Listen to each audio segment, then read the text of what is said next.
So I'm happy to use questions, answer questions. So yeah, so I can see we have a couple of questions here. So one of the question, the very first question was that how technology drives the ideas. That's the very important question. So for example, let me give you a scenario. Like you have an idea. Let's say you have an idea, right? The idea comes, right? You think that this idea can, with this idea, you can build a product, right? Now, you can make a very good product, very like a robust product, right? With that idea, you cannot create a business unless you are not able to sell that product. That's the biggest problem with most of the startup companies we have. We have like many startup companies in India and across the world. People have great ideas, they develop good products out of that, but growth of startup depends how a startup company can be a big billion company.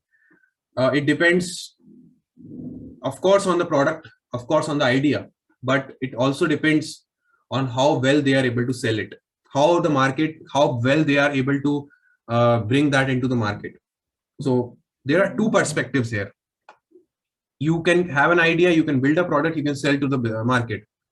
That market kind of thing, you need to analyze before you or during the idea process. When you generate an idea in your mind, when idea comes in your mind, you immediately think how you can develop a product out of that, right? That process of thinking, of developing an idea, comes from the real life use cases you see around your world. You see that for example, uh, you have a smartwatch, right? So let's say you have a smartphone. There was no smartwatch available in this world till now. Let's assume that. Now you see that you have a watch, right, in your hand. You think how you got an idea. Okay, uh, watch. Okay, many people use the watch. People wear a watch for their time purpose, but it will be a good idea if I can integrate something new in that watch, and then this watch will become the smartwatch, and this will become a revolution, right? Now we all know that smartwatches we all use. We have Apple Watch, we have Samsung Watch, we have Fitbit. All those things we use, right? We have a fitness bands, and all those things are available. People thought of an idea, and that become the product, right? Those are the revolutionary ideas we can do. But uh, thing is that if you create an idea, you always think in a perspective where you can make a product and you can sell that product. If you are able to sell that product, then you will be a good businessman. If you're not able to sell a product, then you cannot scale that organization to a larger scale.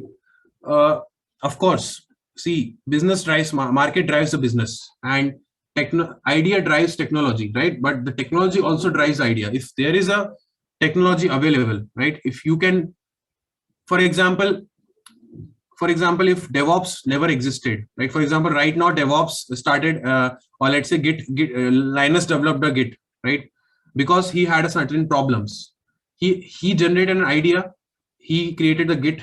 He faced some problems. He generated the Git. He created the Git in 2.5 months, and then that product of him, it becomes a revolution.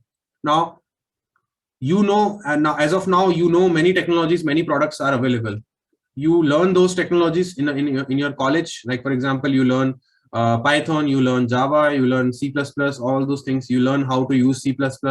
You learn technologies, right? You learn technologies, and based on your learning, you learn how we can improve that. You get ideas how we can improve this technology.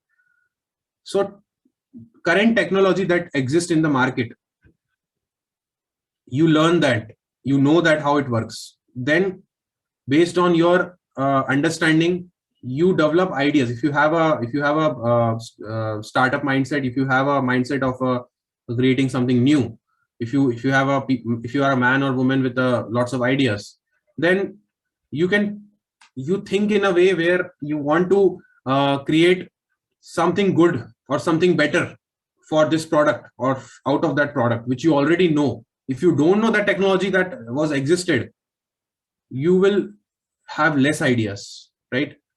Right now most of the people get the ideas because they know something exists and they want to improve something.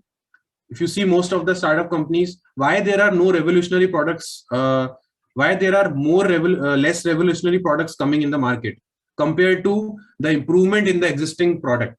For example, if you have a let's say Apple launched his iPhone. Why it launched the iPhone? Because he had an idea. He had an idea that, okay, I can improve the telephone communication. Like there was a phone, right? Already existed. Motorola existed before, and some other companies also existed. I'm not sure which company was existed before Apple, but why Apple developed an iPhone is because he know that there was a phone exist in the market. The technology of a phone existed in the market before iPhone, but he wanted to improve the concept of phone. Now, if there was no technology like phone, he could not have developed the phone or iPhone, right? So in this way, technology drives the ideas also, and ideas drive the technology also. Both things are possible, but the in current market, if you want to do an easy startup, if you want to do a startup very easily, if you want your startup company to be more successful at the initial stage, of course you have a lots of brilliant ideas, but channelize those ideas in with respect to how you can bring market to your products. So that's the answer for that question. So I hope I answered that question. Is that clear, or should I so? Yes, sir, it is clear, sir. Okay, awesome. So that's good. Now other question is, I said I use PyTest in Candela. You get Python based packages from your customer? No. So see, any access point or any software tool we create, we use entirely open source packages. We don't get any packages from customer, Python packages, unless there is a special requirement for them. We can get, but we can customize the entire test plan for them. But the thing is that framework does not vary for customer to customer. Framework still remains same. Scripts will remain same because customer has our product. We have our own product. Customer has our product. So they can use our automation tool to run, because automation runs on our product, and we control our product as well as some sort of their product also through automation. That's the answer for the second question.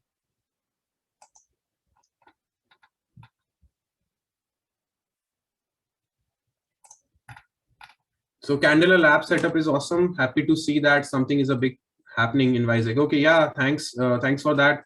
We are constantly working on our best to build a state-of-the-art technology for Wi-Fi domain. What is JFrog used? Can you explain the build artifacts? Okay, this is a very good question. So you can go online and search about JFrog. So JFrog is a universal artifact management for DevOps acceleration. So which is like, you will say that, okay, you read this online and you are saying that on a webinar. So this is not a good for you. I'll show you how it works. So as I told that when the developer actually writes a code, right? For example, a developer writes a code, right? It develops something on the repository, right? It develops something change. It does something change. It do change something on the repository, and he triggers a workflow to build the software. For example, you can imagine like you created a Python script, but you want to create an executable file for that, right? For example, you are building a UI in Python, Tkinter Python, or you are developing a UI in Java using AWT, SWT, or Swing kind of thing. You can write a code in Swing, that's okay. But you want an executable file for that to run in Windows. You want something like a bin file to run in Linux. You want different types of packages for executables for different operating system versions, that kind of thing. So whenever a code is pushed in the repository, we have a pipeline that generates that executable packages, and it push that to a repository, which is JFrog. JFrog actually carries the build artifacts. Build means you are building a executable. Let's say in your case, on a very low level case, you build a package, means you make a Python script, you make a executable file. So the writing a code is different thing, building a executable is a different thing, right? So once you write a code, you trigger a workflow on GitHub, you build a executable file, you upload that executable file on some sort of central repository, and JFrog is a kind of artifact management tool which is used in many places. You can also learn about JFrog. I hope I answered that.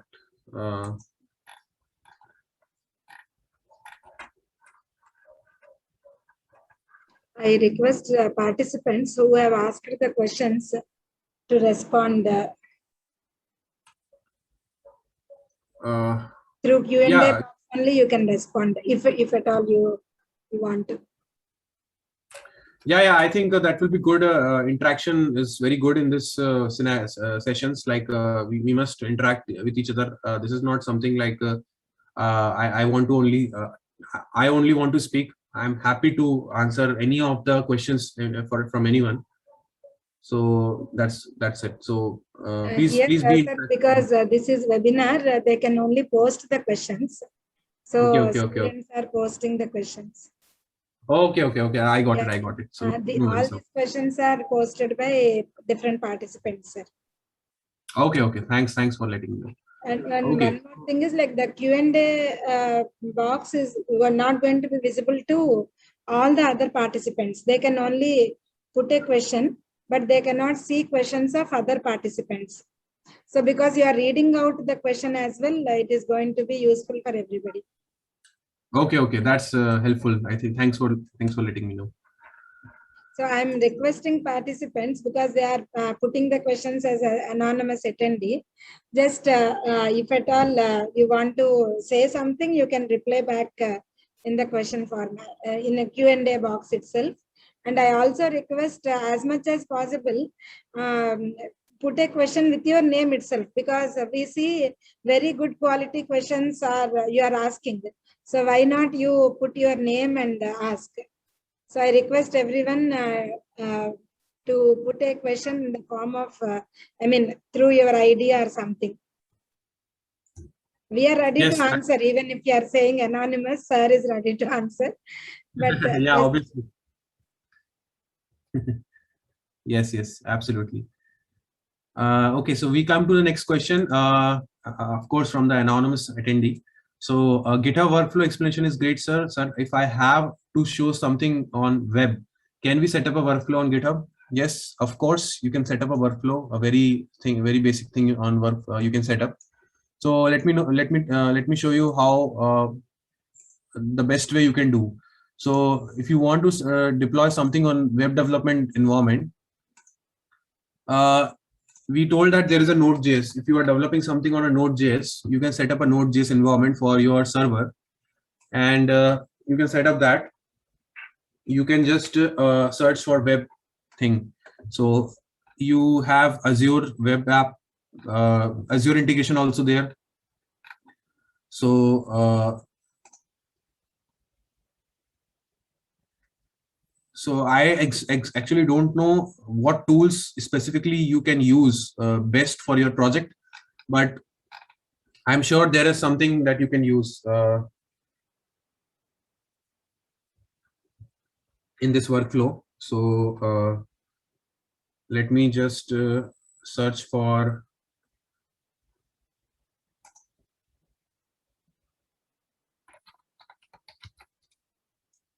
So Angular is not there.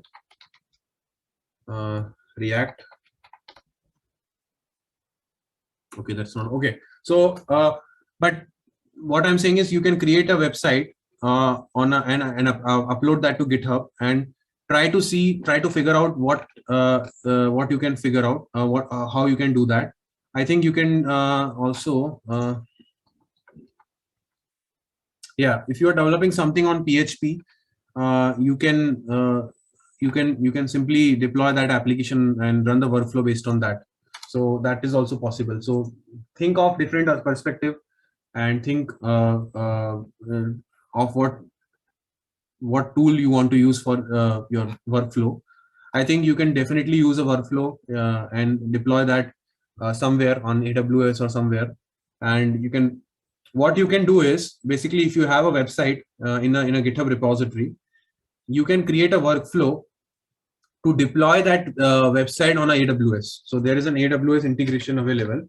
Lots of AWS packages are there.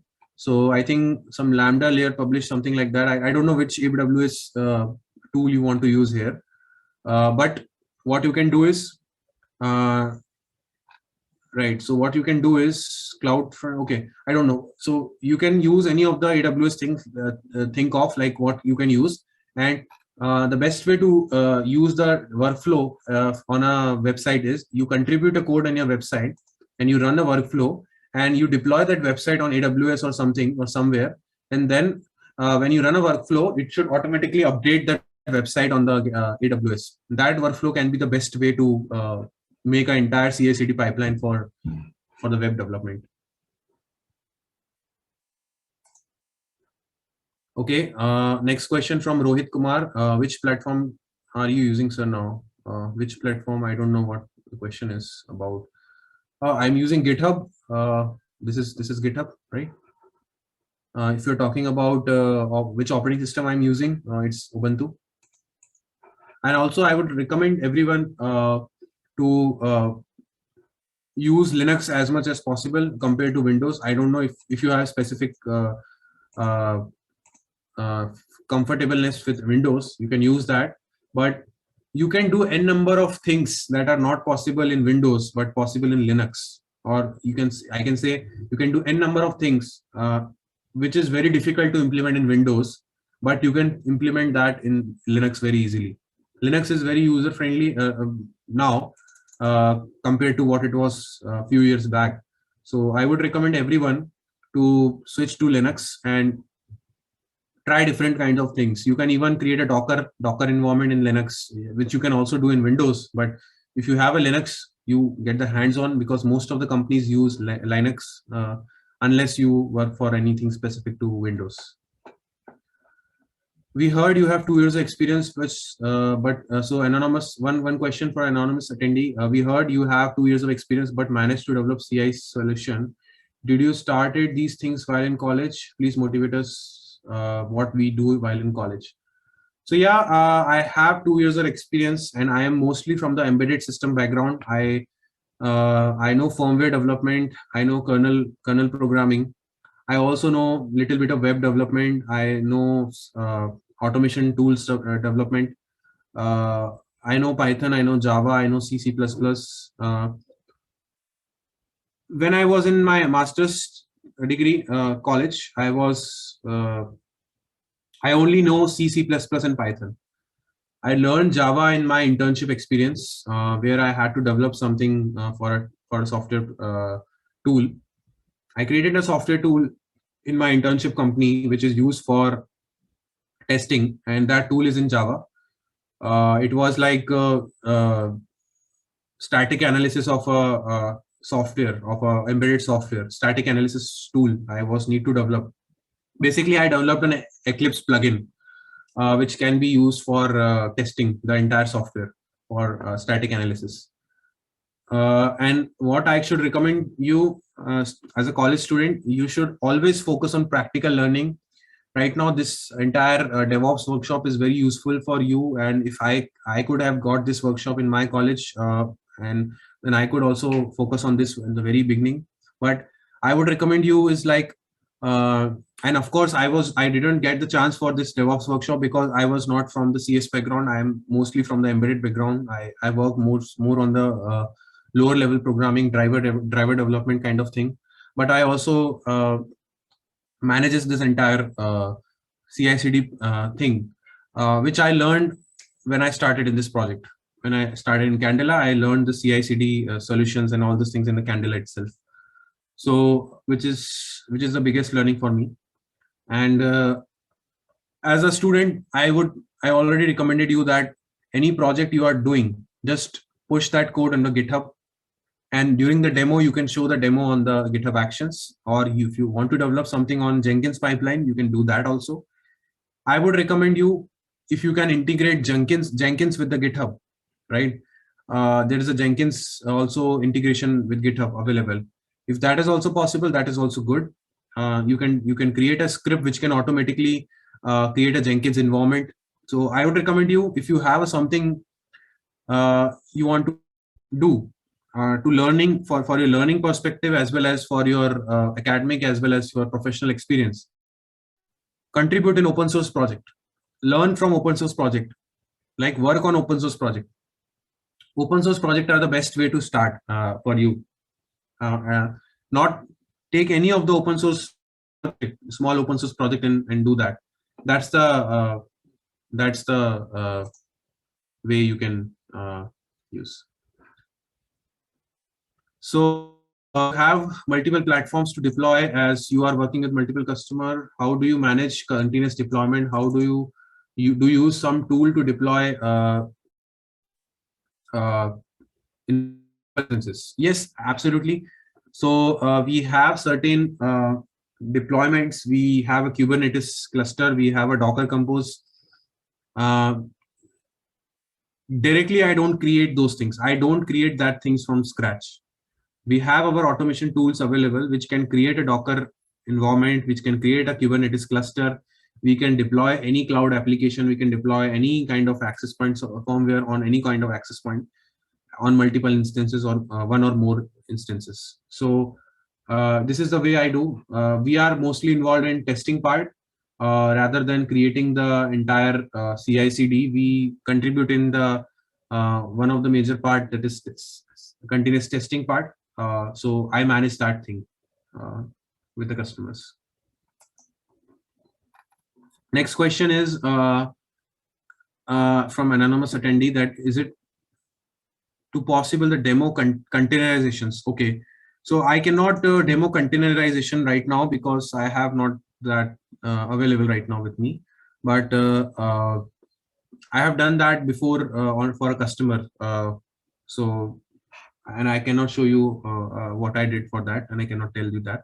So, but you can of course learn containerization on YouTube and try to see if you can build a container on GitHub, on Jenkins, or any kind of AWS Docker Compose, Docker container you can make on Linux.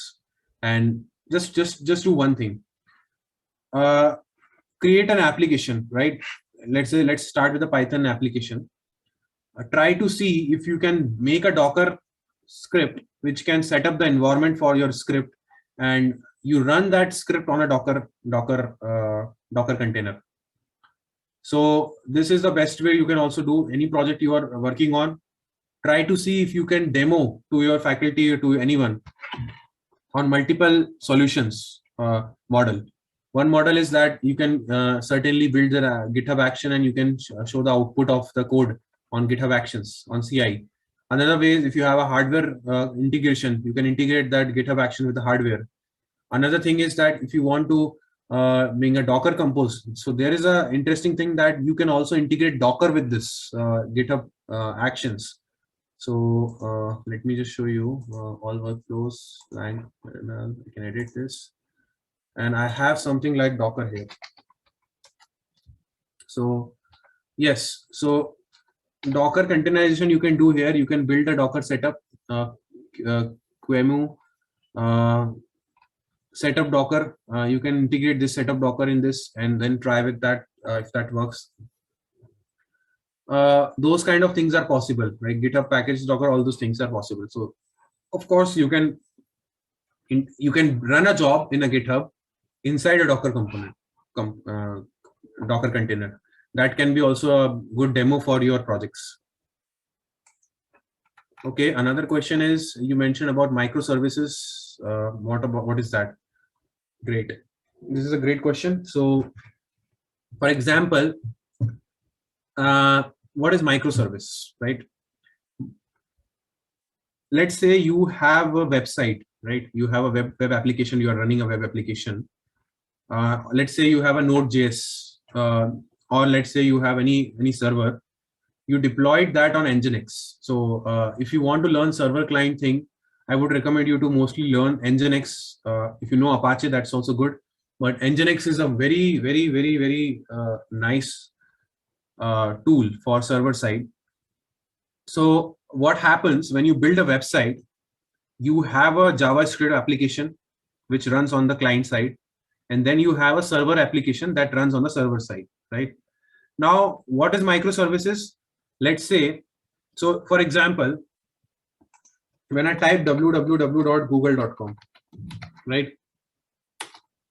This google.com page, if you see the source code of the JavaScript for this is the entire HTML, and we have the JavaScript also available somewhere. So you can see that we have this JavaScript code. This is a function. All those things are running, and there are many scripts available for JavaScript for just the google.com page, right? Now, there might be somewhere in the Google server of this google.com, right? Google.com is a server. So when you run a when you call a google.com website, this entire web page appears, which is served by a web server running in the Google servers. Now, at this moment, when I search for google.com, there are millions of people which are browsing data, browsing something on Google, and the entire client side load is handled by Google server. Now imagine if you have one server, if you have one single server, right? Can you is it possible that one single server can handle, one single instance of a server can handle the all millions of requests at once? Not. So that's where the concept of load balancer comes in any web application. So what happens, Nginx provides you the load balancing concept, where if you have request coming from the clients to browse something on a particular server, more than, let's say, 1000 is a limitation, then the 1001th client will not be redirected to the server that was used by the 1000 clients.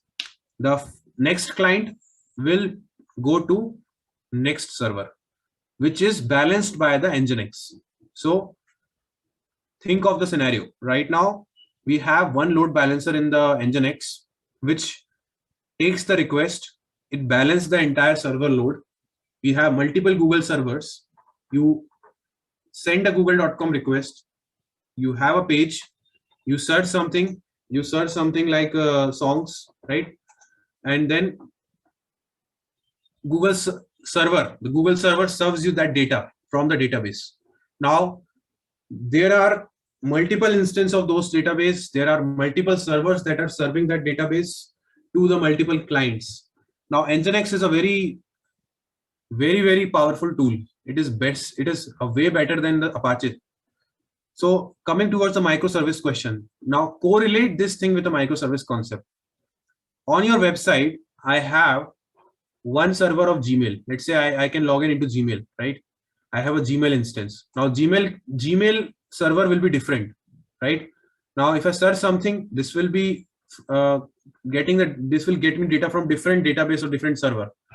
Now within a single application, if you have multiple requests to multiple servers, if you have two requests going to two different servers, then together that one single request, the one single set of that request is called as a microservice on a very high level term. Now, I am not going into very theoretical definition point of view. What is microservice, how it works, not that, but most practically, imagine a scenario where you have one single server or you have multiple servers. The purpose of those two servers are different, but they are serving on a single application. The single application, single web application is using multiple different servers for multiple different use cases. That's the use of microservice, and that's the actual significance in practical life for microservice. So what challenges did you face? Next question is, what challenges you face while working on CI/CD pipeline? Any live issue? See, there are multiple challenges in the CI/CD pipeline. For example, let's say I have these test beds available and I'm running, I want to reserve a test bed and run the test on that test bed.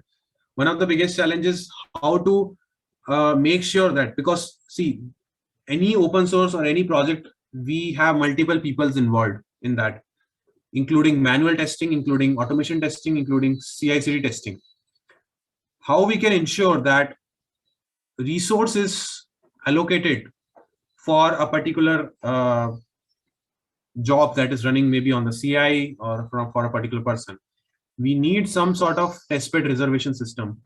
We are currently chasing down the issue where we have this particular chamber to be used by only one person at a single time. Even if other person is trying to use this scenario, this setup, they will not be allowed to access this setup unless the first person release that setup. Because if you want to do a testing, you need no interruption in that. If someone is interrupting in testing, then that's a false negative, false positive or negative. Yes, sir, we understand, JFrog. Thanks.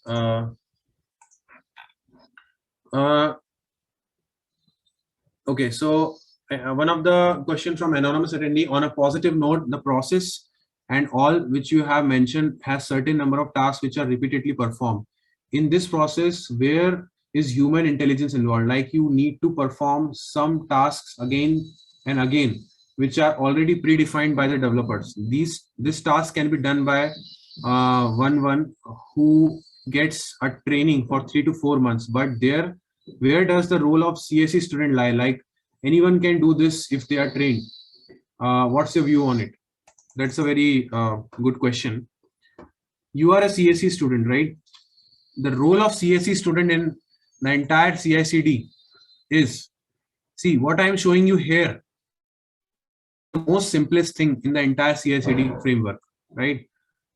Now, if I am the AP firmware developer, right? If I am the firmware developer, I don't care about CI/CD. My job is to actually write the code for the firmware, and I just want to make that firmware working, right? Now, if I am a C and C++ programmer, right, and I have no knowledge of entire CI/CD framework and all the deployments, all the Kubernetes, cloud, AWS, all those things, I don't need to know that, right? Because I have the job for running that, working on the kernel programming or whatever.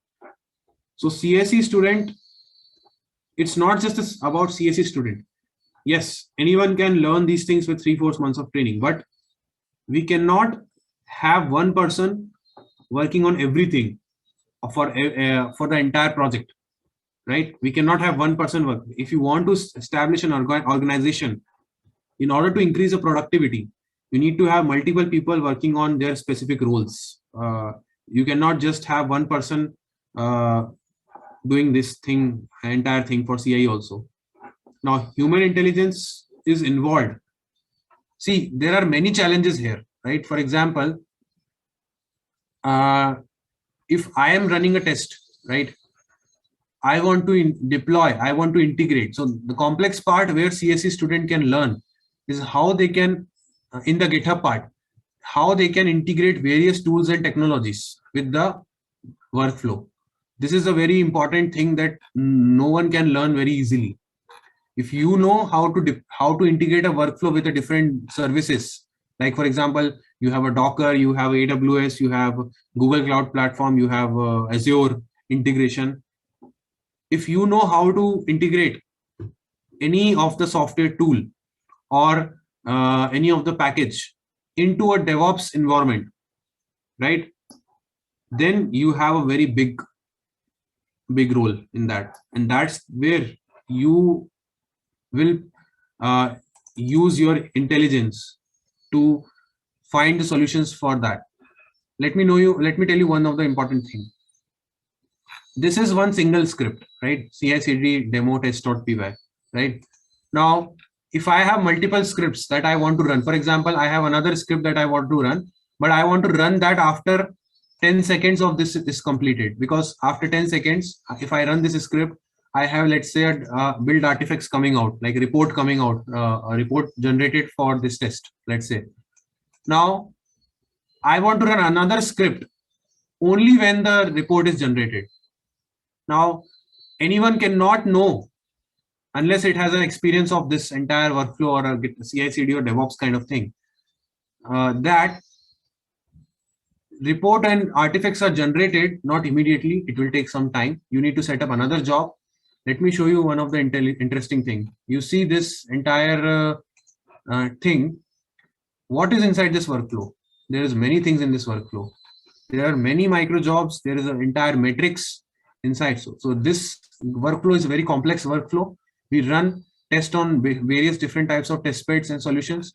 Now, here, this action, this is only having one thing, like we are running one thing, but here we have many things which we want to do. This should be integrated with this, means this job should run after these two jobs are completed, or this job needs to be running after this is completed, or that is completed, like that, and then test should be running. So sequential steps you need to do. Now your intelligence will come when you know which job to run after which job. That is a crucial part of any person. This can come only after the experience. I can share my GitHub link. Yeah, I can share. This repository is private. I cannot share this because it is a private repository, but I can make it public and I can share. I can post it on my repository. What you can do github.com/Shivam Candela. This link is also available on my LinkedIn. You can connect me on LinkedIn. I can share you that there. So another question is, are you using AI machine learning anywhere in this whole test automation process? Especially you showed some dashboards, any predictability on that? Just a second.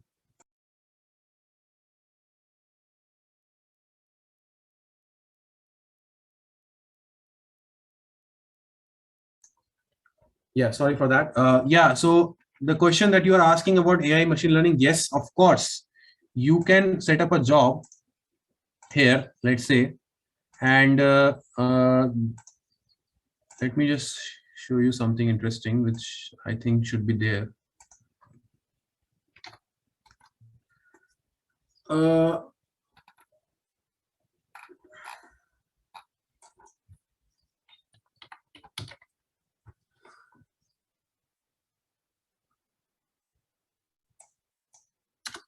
So I don't know exactly which integration you need to do.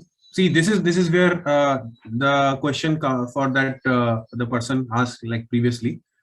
What is the human intelligence there? The intelligence that we need is to know which integration we need to do with the workflow, which no one can know unless they has the experience and the knowledge for that particular domain. So the question, AI machine learning anywhere, we are not currently using that. But if you have a web application, right, if you want to integrate something like Neural Engine or something, you can do that. What you need to do, see, this workflow in the GitHub is actually running on the GitHub workflow. It creates a virtual machine on the GitHub itself, and it is a GitHub runner. You can also integrate external runner. For example, you can create a AWS virtual machine, and you can call that AWS virtual machine to run a job on that. You can run a GitHub action job on AWS virtual machine. So there is self-hosted runner. So This is the self-hosted OpenShift runner from Red Hat. You can do that from AWS also, or you can do that on the Red Hat tool. Open sync action. There are many self-hosted runners. Self-hosted means you have something, your environment or virtual machine already available. What you want to do, you want to use that virtual machine to run that test. Now, limitation why we need the virtual machine for us is that the limitation for this GitHub workflow for the GitHub runner, it can run it for 6 hours only maximum. You can run a test or a job for 6 hours maximum. If you want to run 24 hours, 48 hours, 72-hour test or job for that time, you need to do a self-hosted runner. That's the thing, and that's the integration that you can do. And the idea that why you need how you can integrate the AI and machine learning there is that you can create an application for an AI. You can create a virtual machine which supports the neural engine on a VM, or you can create a something like that and make your neural network or neural engine or your application to run on that neural. So that is the answer for that question. I hope I answered that. Next question is, just a second. The next question is, sir, could you please show the workflow script that you wrote for Hello World Python with bigger font again? Yes, of course, I can show you. That's a good question. So this is, there is nothing much. Let me show you how you can also do this.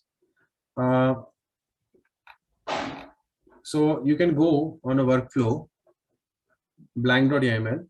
I can add a file. I can create a new file, right? I can do something like test.yml, and I can just commit, right? And I can just let me just do. I can just do this. I can edit this, and it will be editing on the workflow side, right? So here you can find some examples online. So examples of Hello World workflow. What I did, I just used that example workflow. So you can use any of the workflow example. This is the best example you can use. Very basic example. You can use. I use this as a format and as a reference, and I created this workflow for the blank.yml. So name CI, you know that CI is there. This name will come up in the actions time. On triggers like a push branch main, pull requests, like you want to pull the main branch. You want to run this workflow on the which branch you want to run. So as I told that any action that is available here, you can select a branch on that, right? This particular thing. This comes only when you have specified this branch. Then jobs, like you want to build a job, like build something on the Ubuntu latest. You can do any operating system here. See the references, which operating systems are supported by GitHub. Then steps. Step 1, open VPN connect. Step 2, check out the repository. Step 3, run a one-line script. That's it. So this is very simple thing you can find online. I don't think I can share when I will make this repository public. You can refer that.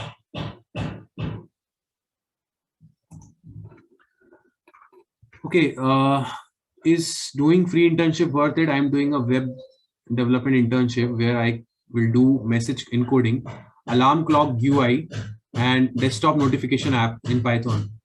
Will this be of value of any value? Yes, of course. This is the biggest value you can have. Any internship you are doing, any learning you are doing is always a biggest value for you.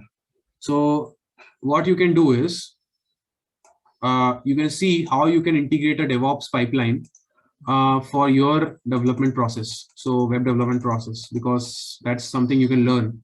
And if you can do something like you have built a web application and you are able to establish a development environment on a CI/CD framework, let's say GitHub or Jenkins for the web development, and you can showcase something that somehow to people, then of course that will be of a great value. And during your job interviews and other things, this will be very, very helpful. You will get a job very easily if you have done that. Next is Shivam sir, you made this presentation so lively. Thank you for a great presentation. We learned many things in short time. Thank you. It's my pleasure. I always wanted to help everyone. I have been in the student phase and I learned so many things in my student life, and I'm still learning, and we all learn. Don't stop learning. Always think of a learning perspective. So that's the thing. Okay, so if there are no any questions, any more questions from anyone? Yes, I can share you my LinkedIn. So I think some of you have already connected. Some of you are already connected on my LinkedIn. I think that LinkedIn is on my post, on the poster itself. Jayashree ma'am, if you can take care of that, Yes, that could sir. be Yes, good. sure, sir. Okay. Okay. So I think there are no more questions. Ma'am, you can take the stage. Flow of questions coming. Actually, last time sir was wondering, like, I mean, Sitarama sir, when last time visited personally, then sir was expressing that after speaking for 1.5 hours, I did not get any questions. That was the feedback I received from Sitaram sir. Maybe because it is online, students are able to pose many questions in the form of anonymous attendee. I see students may be little shy to ask questions in person. That is what I can see. Yeah, of course. Thank you for that, and I'm very happy that I'm able to answer questions for the people, and I appreciate that students are taking this opportunity for the learning perspective. If I mean, almost 50 minutes you spent on answering questions. Just we will wait for a couple of minutes if any others are posing any questions. Yeah, absolutely. Students, I request participants, if any more questions are there, please kindly post.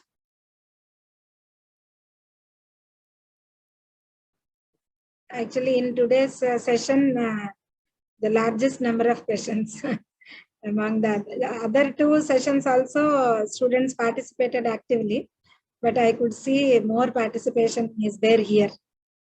I think they are connecting well with your session. Yeah, and that should be, I think, because we are all are of same age group. Yeah, that is the reason. That could be the reason. Yeah.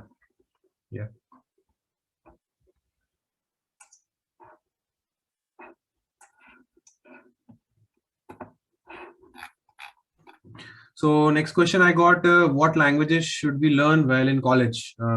So languages is, see, the best way to start is with C and C++, if you ask me, because I'm more from the embedded background. And of course, C and C++ are the heart of every programming language. Like it all starts with C programming. So you can start Java also. Java is also very good to learn, because there are many where Java is using. People are using Java. Python is why Python is adopted in most of the scenarios is because Python is very easy language to learn. It is very easy to do things in Python, and most of the students are very comfortable in Python compared to C and C++. That is okay. There is no problem in being Python, because most of the people are adopting Python. Many companies are adopting Python. Entire automation, most of them are using Python. We have different library support in Python, so Python is a very good to learn. Not just, I would recommend you not to learn just languages and syntaxes and all those things. Anytime you learn a programming language, just create a project on that. That's the best way to learn any programming language. I'll tell you what my story is. When I was in my engineering, I did my BTech in electrical and electronics branch. And when I was in that BTech time, for the people, someone told me that you need to learn C++ for if you want to sit in the campus interview, that those languages should be known to you. Okay, I thought, okay, I see, and there were very less companies for electrical engineering during when I was like in my BTech. There was very less companies for electrical branch, so that's the case. So I started going to coaching or some sort of academy to learn a programming language. It was around the time period of 2015, 15 or 16. That time I was started to learn programming language. But when I sit in the classes, I did not get anything, because people teach like syntaxes, for loop, while loop, all those basic things they are teaching. But I'll tell you one thing: if you learn the theoretical aspect of programming languages, this will never reflect in your skill set.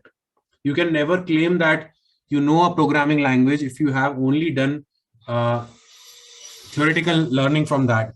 If you haven't developed any project on any programming language, no one will consider you that you know this programming language. If you want to claim that you know this programming language, that programming language, you need to prove it by developing a good application as a project on that particular language. And I would recommend you,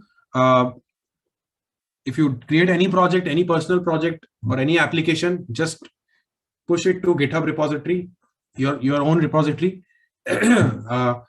Make your GitHub repository visible on LinkedIn. That will be giving you most benefit out of that.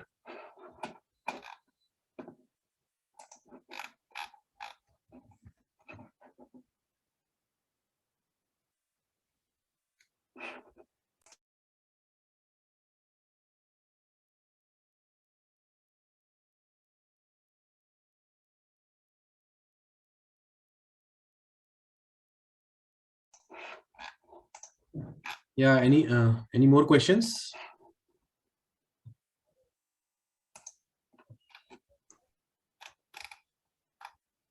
I request the students, please come forward. It's already getting 12 o'clock. Okay, we have one more question. When you say application, should it be a unique one? See, it depends on you. See, you are the owner of application. So when I say application, try to see the real life problems. Get the problem statement, right? Create a problem statement for your application. Then see what tools and technologies you can integrate with that application, what programming languages you can integrate with that application. It should not be unique one. If it is not a unique one, that's also fine. If it is most commonly used, that is also fine. But since what I've observed in the people, if people makes project, they make a project, for example, they copy the source code from the Google, and then they modify something, and then they present to their presentation. I'll tell you one thing: I never ever copied a code for the entire project. What I do is, when I do a project, I go online, I see I break the entire project into multiple sub-components, and then I find the solutions that are done for these individual components. When I say components, any software application can be broken down into different elements of working. For example, if you are developing a web application, you have a web front end. Now, which technology you want to use in your front end? You want to use HTML, JavaScript, or you want to use PHP? That's your choice, right? The application, or you can use both also, right? Both can also be used. When you say server-side development, you can use something like Node.js. You can do a Python server. You can do Java server. You can do any kind of server application. The way it works is, the type of application that you are creating out of the things that are available online, you just not simply copy and paste the code, but also should break down the entire code into multiple components, and you should be able to explain that individual components to people in a very presentable format. Even if you copy that things online, then you will be able to have a unique presentation, because you are not just copying the code, you are just breaking down it and explaining that how well you understand this particular thing.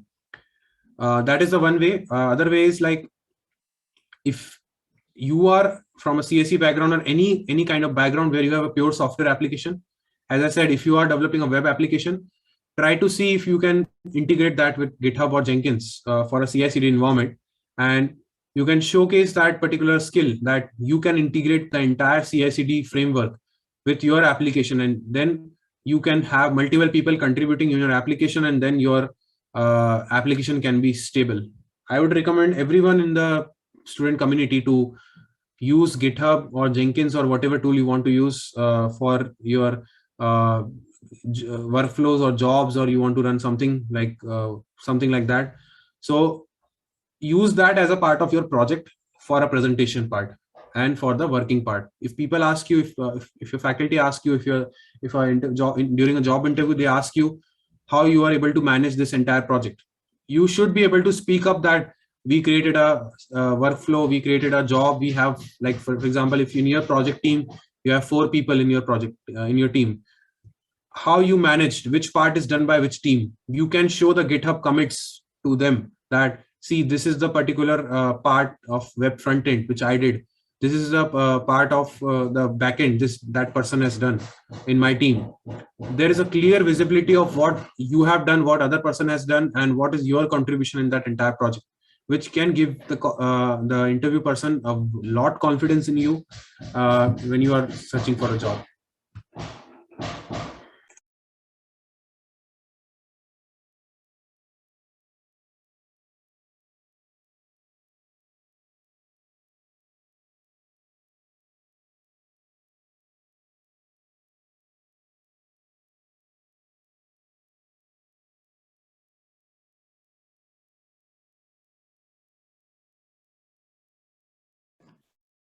Sir, thank you very much, sir, for your very, very interactive session.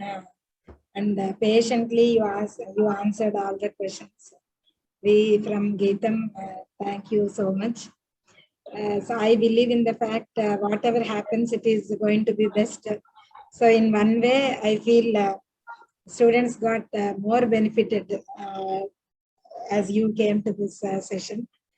So we thank you very much. Even in upcoming days as well, I think when students get connected to you through LinkedIn, your support is going to be there. That is what we feel. I'm very thankful. Yes, absolutely. Yeah, and I'm happy to answer any questions on the LinkedIn. I'm very open to help people and students in any ways I can do. I can give the technical support. I can give I can help in any technical and non-technical challenges that they are facing in their life or their student in their student life. Sorry. So that's the case. Sir actually told that he is equal to a person who is having more than 15 years of experience. Then actually we are able to realize deeply the actual meaning of that sentence, what Sitaram sir told. We are very thankful to you, sir. Thank you for that compliment. I personally feel that I'm still learning a lot, and yes, I'm working on many different projects across various things, but that's the part of the challenge. I like challenges in my life, so I'm not just kind of person who don't who is like a 9 to 5 person who works on in a company for just for a job. I'm passionate about my work, and this is my message for everyone, that in student community, if you are passionate something about something, then you work out of the box, and you can work easily out of the box. That's the secret of how I approach everything in my life. Thank you, sir. I request all the participants, please kindly fill the feedback form. This is for all the 3 sessions and practical session. On the single feedback form we are giving. And also I request to complete the assessment given to you. The assessment part, you have time till Tuesday end of the day. because we understand that the participants are from different categories like students, faculty, scholars, even industry people are also there. So they may be having little more time. They need little more time to install Jenkins and do the tasks that are intended to be done. So we are giving little more time till Tuesday end of the day. We request all of you to complete. It's very simple assessment only, not very big thing. You can once we are receiving from you the feedback as well as assessment. We are going to circulate the certificates to all the participants. Thank you very much. Thank you for all your enthusiastic participation for all the 3 days. I wish you all the best to complete the assessment properly. Thank you, sir. Thank you so much. With your permission, Thank you. I am ending the session. Thank you.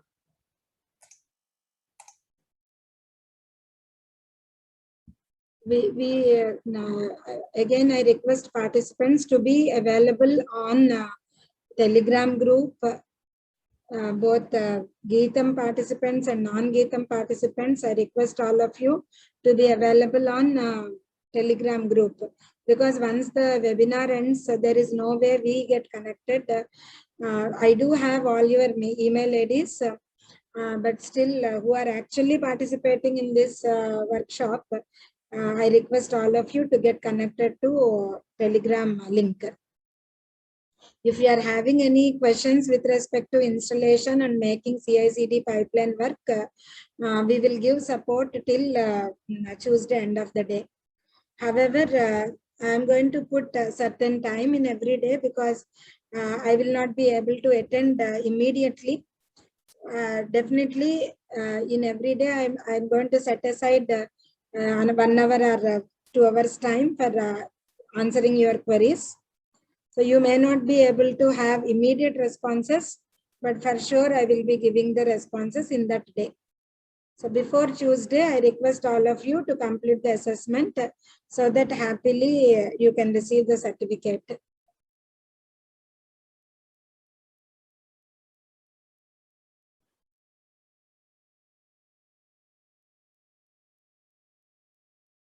For feedback, I shared the link. Again, I am sharing the link for feedback and assessment. And the same feedback and assessment links are available even in Moodle and Canvas.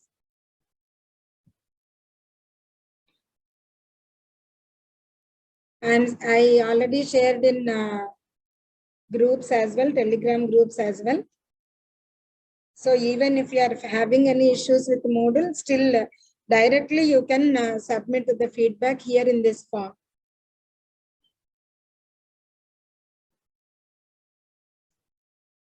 Yeah, Telegram group links also I will be providing here.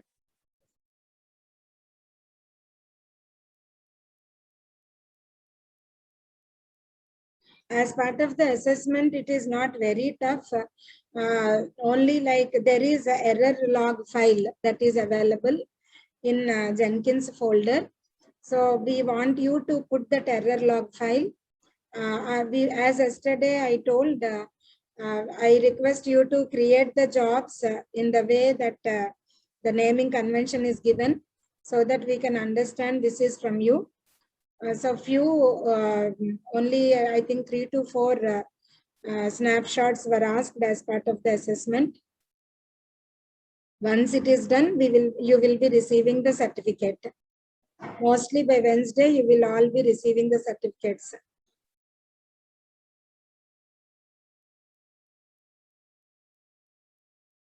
Somebody is asking, can we get the Telegram group link?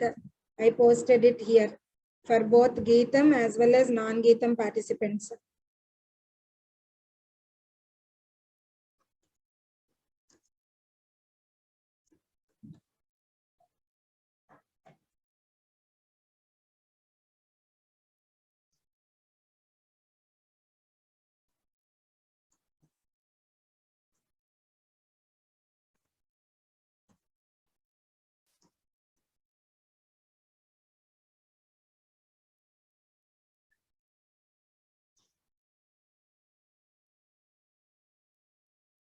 Yes, in error log file, we do have a password which we need to give while we are installing. So that error log file snapshot, if you can provide, it is okay. Installation, while installation is happening, we did not ask you to put any kind of snapshots. Understanding the fact that you all must have installed already, taking the snapshots becomes very difficult. So error log file is going to be available even now, and password is going to be available even now. So you can open that and take the screenshot. Only that password, and above that, obviously, you are going to have your IP config and everything. So it shows uniqueness of your system.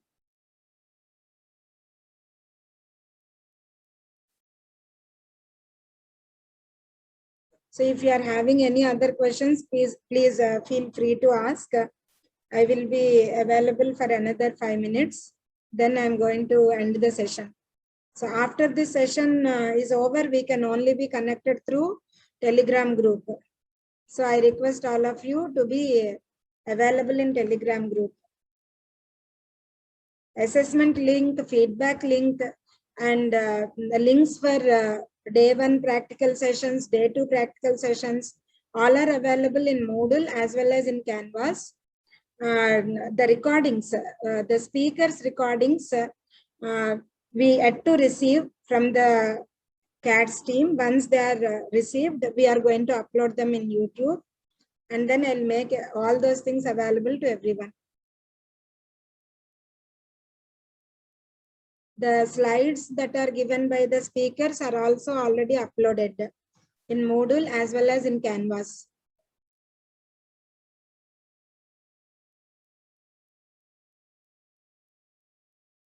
Kishore is asking only command prompt of error log file or screenshot, ma'am, or anything else. So I just let me show you the screenshot that I am asking.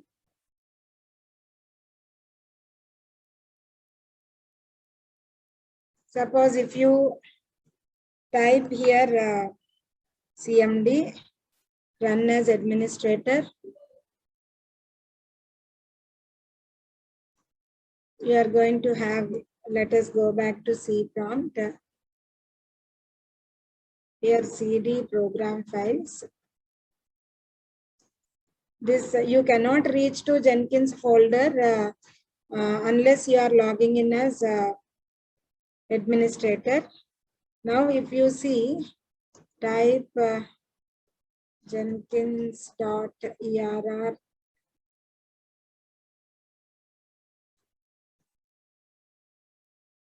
Yeah, this one, I want a snapshot of this one. That's it. Type jenkins.err.log. So because we are doing many activities, the log file is used. But however, if you go to topmost thing,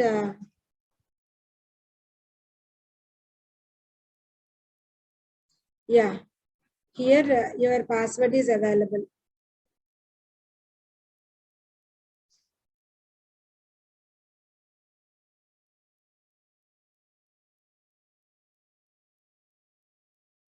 Here your password is available. So take snapshot of this so that we can see these entries as well. So take snapshot up to this point. Is it clear? Hope this is clear.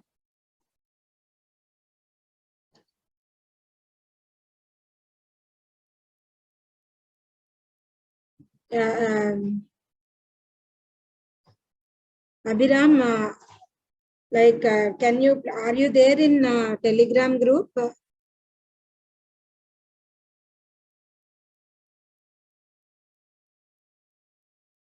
Do you belong to non-Geetam or a Geetam student? I think you are non-Geetam participant, right? So definitely, please kindly give me your email ID in Telegram group. I will add to the Canvas account. And you immediately to the email that you gave me, you are going to have an invitation from Canvas If you log in there, you are going to have the access for all the links. Is it clear? Please give your email ID in Telegram group. So I request all non-Geetam participants to encourage your friends also, like whoever registered for this webinar. Please encourage them. Suppose 1 or 2 sessions, even if you are missing, if you are able to go through the links that are provided and submit the assessment, you are going to get the certificate. So please kindly inform the same and encourage your fellow students who registered for this webinar to join into the Telegram group, because I see almost all the participants from Geetam are there in the Telegram group, but the participants from other colleges are not there. As of now, very few participants are only joined in Telegram group, but we do have around 200 participants from external colleges.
Okay, if no more questions, then I am ending the session.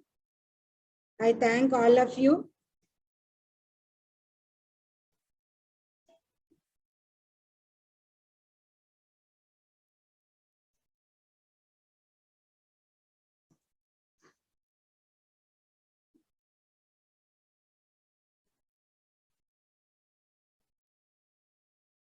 Also, I encourage to put your questions in group, because if you put your questions in group, not to me individually, then other participants can also respond.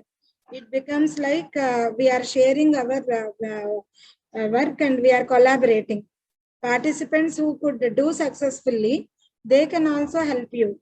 If you are putting mails only to me, messages only to me, then it becomes difficult. The entire load comes only on me. So I kindly request to put the queries, if at all, if you are having, in a group only, not to me individually. Thank you all. I am ending the session. Hope you got at least a drop of the knowledge out of ocean of DevOps.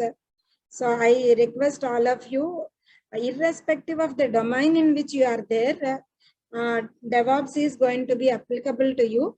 So you can spend little time if you want to strengthen your resume with these keywords. However, yeah, even at this point of time, if you are able to successfully install Jenkins and have the CI/CD pipeline, that itself can be added as a point in your resume. Even if you are not doing anything further, you can surely add a point in resume with respect to DevOps toolkits like Jenkins, Maven, all those things you can add. I thank you all for your wonderful participation. I'm ending the session now, but however, we will be in touch till Tuesday, end of the day. I thank you all of you.